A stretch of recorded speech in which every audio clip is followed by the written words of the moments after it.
recording? Hi. Hello, friends. If you couldn't tell, I'm a bit congested. I've been homesick for the last couple of days, and I haven't put on any makeup, and I thought I need to make myself feel a little bit better, and that's what we're gonna do today. I'm gonna do like a no makeup type look, something that I would put on a day like today, something that just makes me feel more alive and more awake because I don't feel that way right now.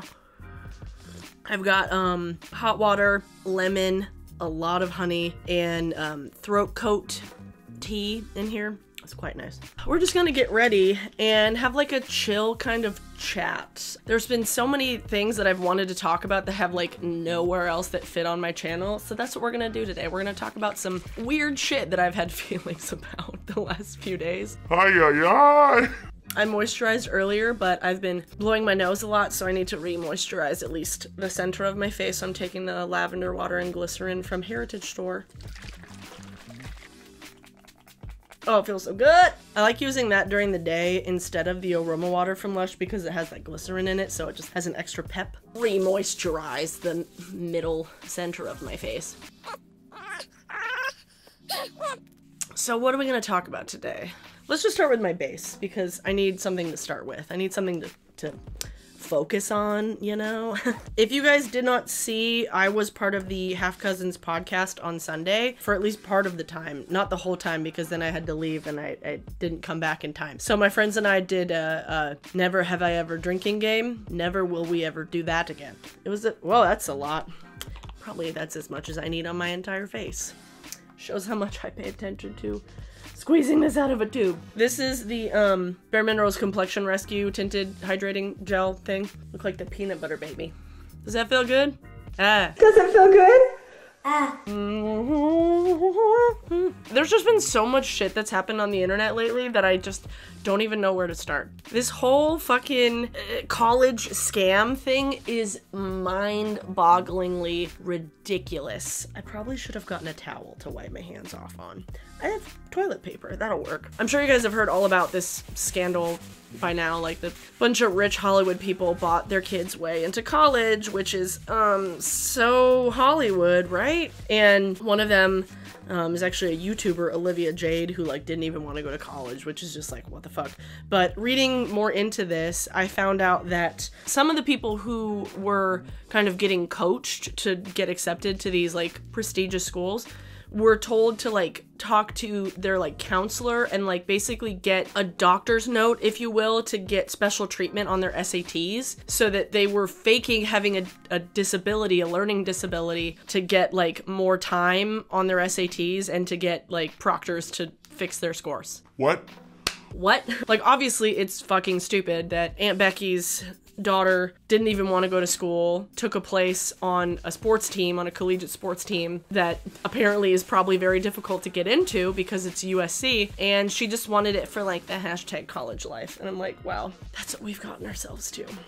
Yep. Is this all blended in? I don't even know. This is gonna be a pretty quick look today because I don't care to make myself look too done up, but so this whole story I've been following, and it's been entertaining and ridiculous, but it also just like is really maddening. And there's been so much just like dumb news that's been out this week, like Kat Von D making this like weird video explaining that she's not a Nazi, but like looking off camera the entire time. I'm like, Kat, which one of your managers is holding you hostage to post this video? Because that's what it fucking looks like. Like, she wasn't even looking at the camera, like, at all. Dude, what? What? Yep. It was very weird. It was very weird. You guys saw that video, right? Like, it was very weird. What do I want to do for my eyebrows today? I think I'm gonna draw them on. I think I'm going to fill them in. Normally on like no makeup days, I'll just use my brow gel, but I'm running out of this, so there's not a lot left in it. If I can get my brow, I'm just gonna use less of this. That Kat Von D video was absolutely ridiculous. She was just like, oh, this is why people think that I'm a Nazi, because I dated a guy that like made a picture like 10 years ago. Like, no, we think you're a Nazi because your current husband has technically it's an inverted swastika, like the old version of the swastika on like a tattoo on his neck, but like he's okay with people having that connotation of himself. And it's like, and also, like, you named a lipstick Selection with a K. Excuse you. And then her non-answer about being anti-vax. I'm not anti-vax, but I'm not going to tell you. I'm going to keep my kids' vaccination records private. I can see you keeping your kids' vaccination records private, but, like, unless you got your kids vaccinated, that makes you anti-vax, bitch. There are very few kinds of people that I disagree with that I would joyfully punch in the face, and anti-vaxxers are one of those groups of people. I would take pride and take joy in giving you a shiner, even though I've never been in a fight. I've never punched anybody in the face. If the first person that I punched in the face in my entire life was an anti-vaxxer, I would be very proud. That video just didn't make any sense, and I'm like, Kat, what are you like? What did this video accomplish? Your new eyeshadow palette is not selling well because the swatches look like shit and it's not inspiring. Like, hello? Hello? It's been a weird news week, which is kind of funny because, I mean, the news isn't funny. Like, the news is horrifying.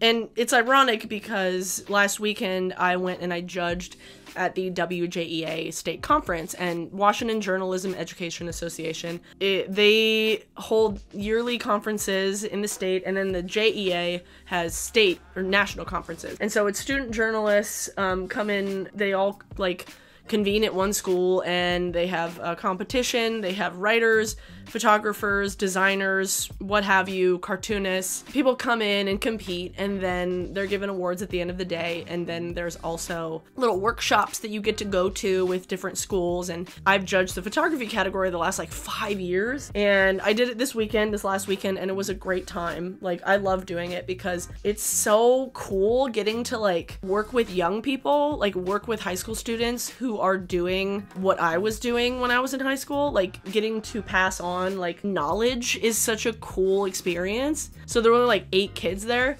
but we got to give them a ton of feedback, which was really nice, and they got to ask us questions about like just ways to better their photography, ways to better their technique, and it was just an overall really great experience that I love doing every single year. Now I've got some life under my eyes. It's one of my favorite things. Like, every year I'm just like, yes. The lady that organizes all of the volunteers, her name is Fern, which I love so very much. What do I want now? So I got to go to that this last weekend, and even cooler than just getting to go to it, the last few years they've had like different keynote speakers. In the past they have like local news guys, local weathermen, local people who are in like the news sector. And this year, National Walkout Day was not Saturday, but it fell very, very close to it. And the guest speaker that they had as the keynote was John Tinker of the Tinker v. Des Moines Supreme Court case during the 60s. Mary Beth and John Tinker wore armbands to school to protest the Vietnam War, and their school told them that they couldn't, and they took it to the Supreme Court, and they won. That case now is responsible for students' free speech rights in school. Like, Emma Gonzalez mentioned it last year when she had her big speech that went viral and everything, and it was really, really cool to get to see John Tinker talk to these high school students who right now are in the thick of really talking about freedom of speech and really talking about voicing their opinion and like getting heard by the rest of the world. So it was very inspiring having him come talk to them. Like, I didn't expect to like get emotional that day, and I'm just like, oh my god. It was cool. It was really cool because when I was in high school, Tinker v. Des Moines and Hazelwood v.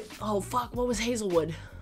Tinker and Hazelwood were 2 big court cases that we talked about in high school, and getting to like see John Tinker like in the flesh, like in person, and him still be so well-spoken and so open to talking to kids about it is just really, really cool.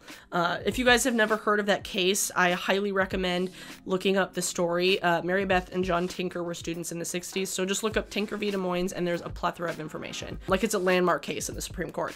Yeah, so that was really cool. Falling near National Walkout Day, where all of these high school students around the country were out voicing their opinion and using their First Amendment right. So that was really, really cool, getting to see Okay, so now I just have my Anastasia, what color is this? Fawn contour stick. On like no makeup days, I tend to use cream products a lot more because it just like blends into my skin a lot easier, and I can blend it out a little bit more without it like disrupting what's underneath it, because it just kind of blends in with it.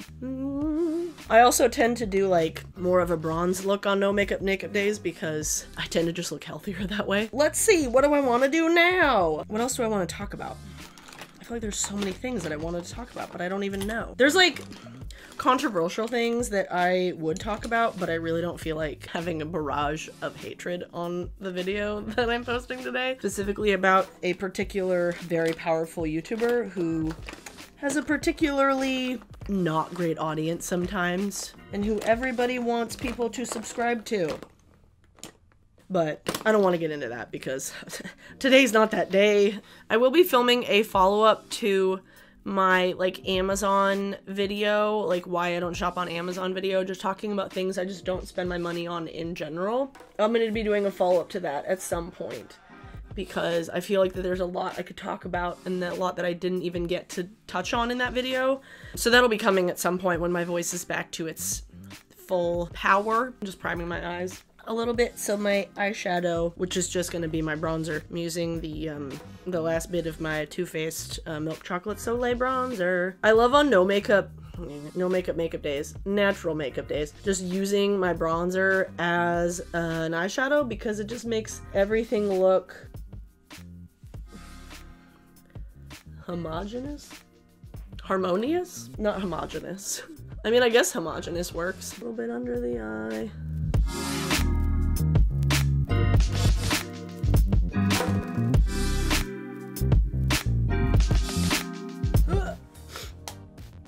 Oh, now I want to put it on my cheekbones. This is what I wanted to talk about. So,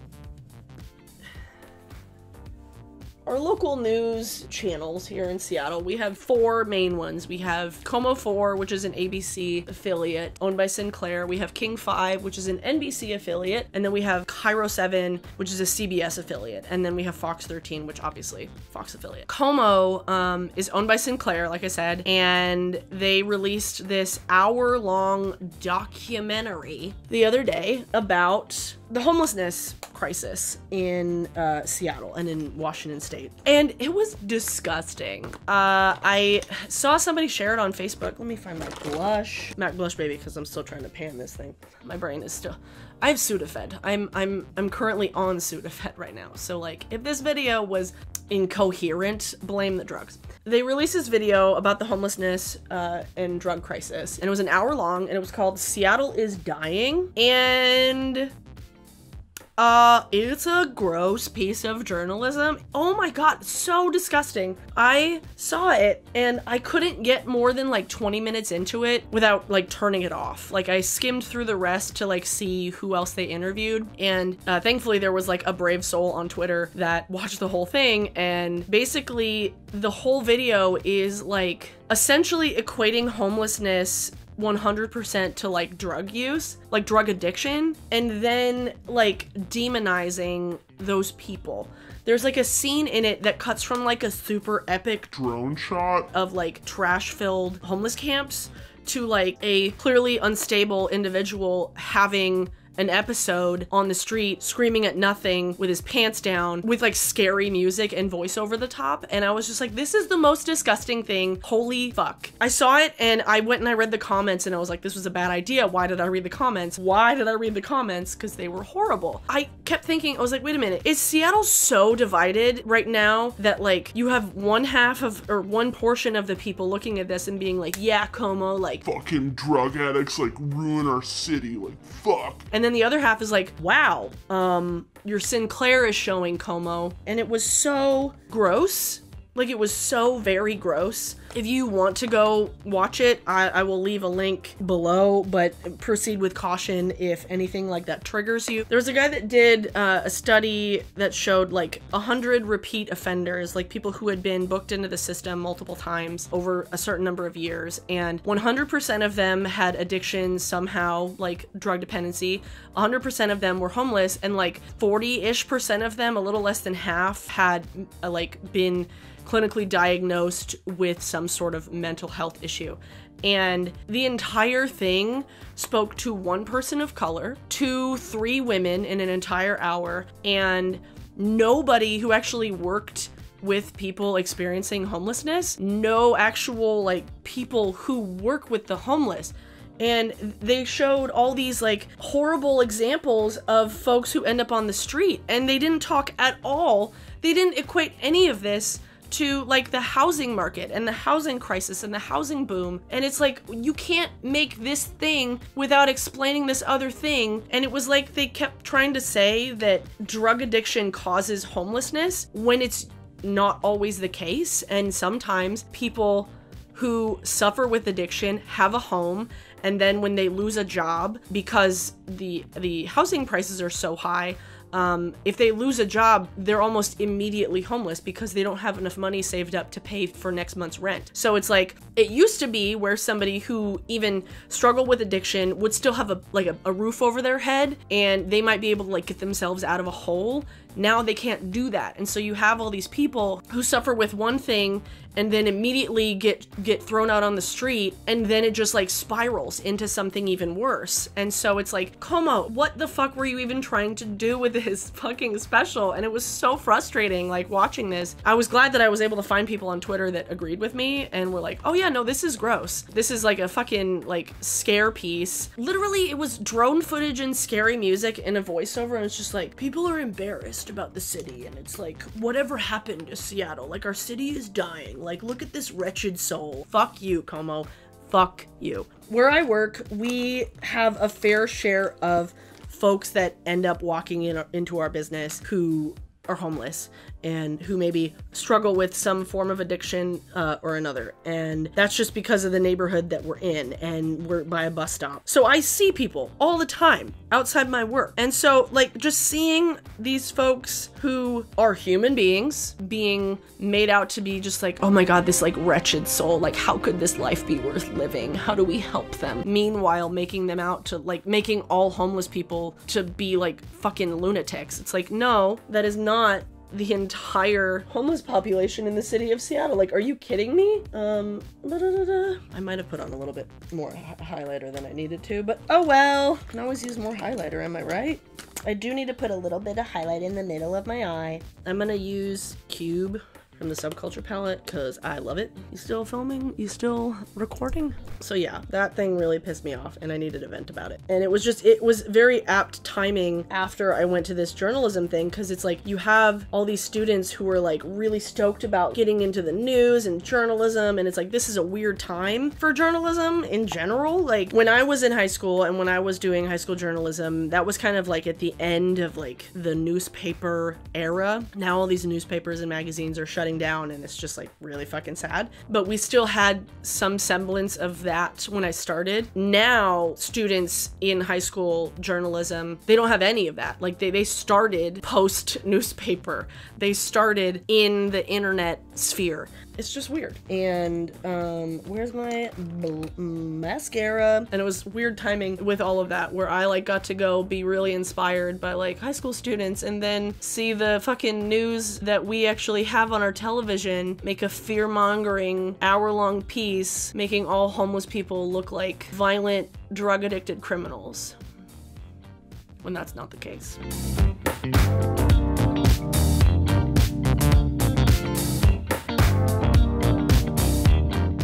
When I say no makeup, I'm exaggerating. It's more of like natural makeup that makes me not feel like a half-dead rat. Pick-me-up makeup that makes me feel alive. That's what this is. A little highlight, a little bronzer, and a lot of mascara, and I feel alive. Is this good? Am I done? Oh, gloss. I need gloss. I need lip gloss. This is the Pat McGrath Dare to Bear.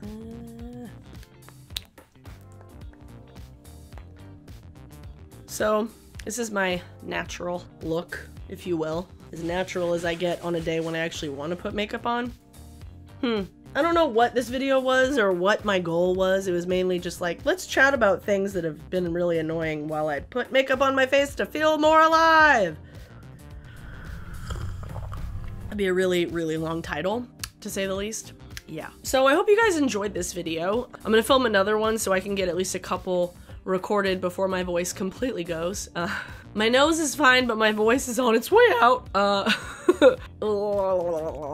Let me know your thoughts on any of these random stories, scandals in the comments below, because I never really talk about drama on this channel because sometimes it's very stupid. Sometimes I don't give two shits. Anything having to do with the Kardashians, I don't care. Oh my god, like, after the whole, like, Jordan Woods, which, who is she? I don't know, went on some show, and then I saw, like, both Alyssa Ashley and Jackie Aina, like, do makeup looks, and I'm like, why? What?